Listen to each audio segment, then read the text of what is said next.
Hi, my name's Amelia, and I get a lot of questions about my art, so I thought I'd make a little tutorial on how I do things and mainly the basics of digital art.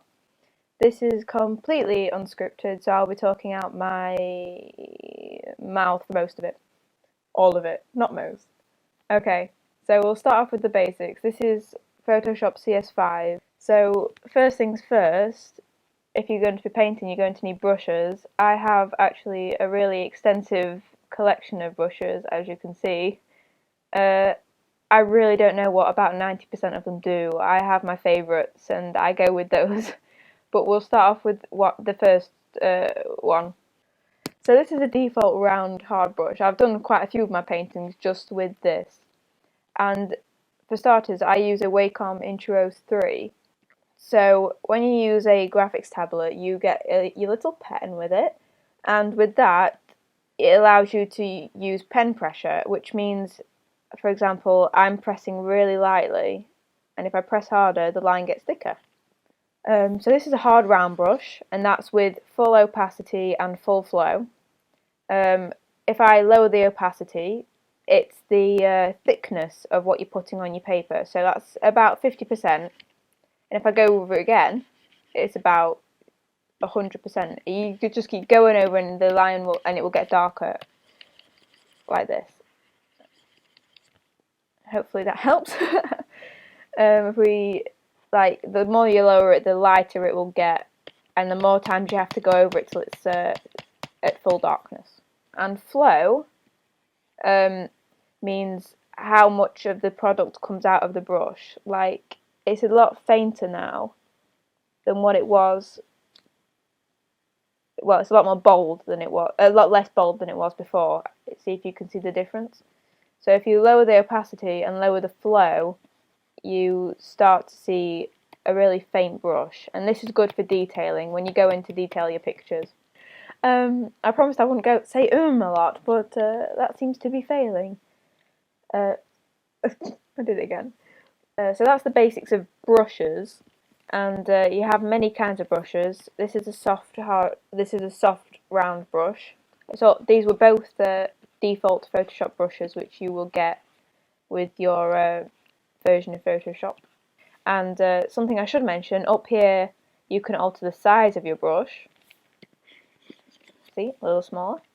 And underneath you can change the hardness. So, I mean, you could make the default soft round brush into a hard round brush again. So yeah, if you have it on medium hardness, you get a little fuzz. Let's look over here at the brush panel, this one here. Here you can see shape dynamics is turned on and it's locked, so that basically doesn't change. But if I turn it off, my brush doesn't have the thin edges at the end, so it's basically you're not using your pen pressure, so it's a bit like using a mouse. But if I turn it back on, you get your little you get your pen pressure back.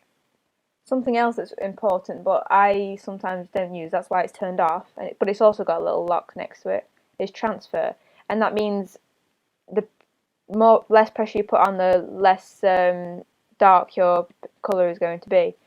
So that's me pressing really lightly, and this is me pressing really hard. Okay, for hotkeys, which are shortcuts, I use B, which will be for brush, E for eraser, whoopsie daisy, you know, I don't have the neatest writing. As you get more into colour painting, maybe grayscale, you'll want to look at Alt, which is the eyedrop tool, which means it picks up colours. So for example, let's lay down some red, and we'll put a yellow in there, and you can, as you can see, as I press Alt, my pointer changes, so I can go ahead, as you can see down here, the yellow represents which colour I'm using right now, which is the yellow, but if I hover over it with Alt and click, it's changed to red, and now my colour is red again. Alt, click, change back to yellow. So if you want to get into digital painting, which is what I do, you will want to know how to blend. So I'm going to change this soft round brush, default, and I'll change my opacity down to somewhere midpoint, flow somewhere around 80, and I'll pick up this orange, which I created in the middle, by not pressing as hard, and you can begin to blend your colours by picking up with the eyedrop tool, painting over the other colour, and going back over yourself. And that's just by picking up a colour and placing it, picking up a colour, placing it, and going so on so forth. Something else that is important to know when you are painting is that, you know, proportions, if you're drawing people or actually anything in general, they don't always go to plan.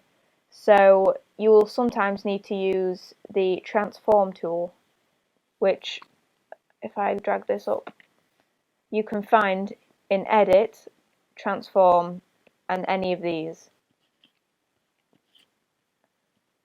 But this is a really terrible, that's a really bad eye. That's such a bad eye. Okay. We'll draw a triangle. That's so much safer.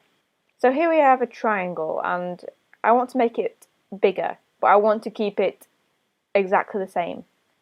What I can do is I can either use the marquee tool or I can use the lasso tool to select it, press Command on a Mac or Control T, and you'll get a box appear around it. If you hold down Shift, you will keep the same shape and you can resize it as much as you want. If you make it bigger, it will get more pixelated, but that won't happen if you make it smaller. It stays pretty nice and intact. But that's made the same triangle bigger. Okay, another hotkey to use to make your brushes bigger and smaller as you're using them are these little buddies, which you can find somewhere on your laptop's keyboard or computer's keyboard. And this will make it, this one makes it smaller, and this one will make it bigger. I'm using a big brush to slap on grayscale. I've changed my opacity to 71. Just going along here, blocking out my shapes. I haven't always worked this way. This is how I'm working right now, and I'm finding it's going quite well for me. See, I keep changing the size of my brush with the brackets, which I just remembered that's what they're called. Picking up a white from the outside and using it for the top of the eye. Yeah, I'm not going to spend much time doing this because I don't want it to be too long and boring.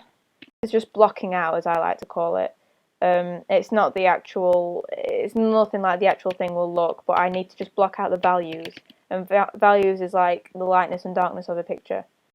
To let you know, I download my brushes off, oh god, anywhere, but mainly DeviantArt is a good place to get brushes. Make sure you don't get like pre-made brushes, which are just like, ooh, stars, ooh, waterfalls, ooh. No, get artist brushes, which, you know, you can actually paint with, not just stamp with. It's kind of like stamping. It's not really like, they're not painting brushes at all. And something you know when you become an artist is that you can just never leave your painting alone when you've finished it.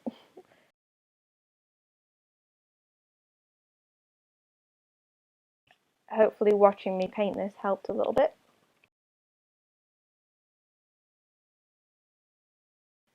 And there is my finished eye.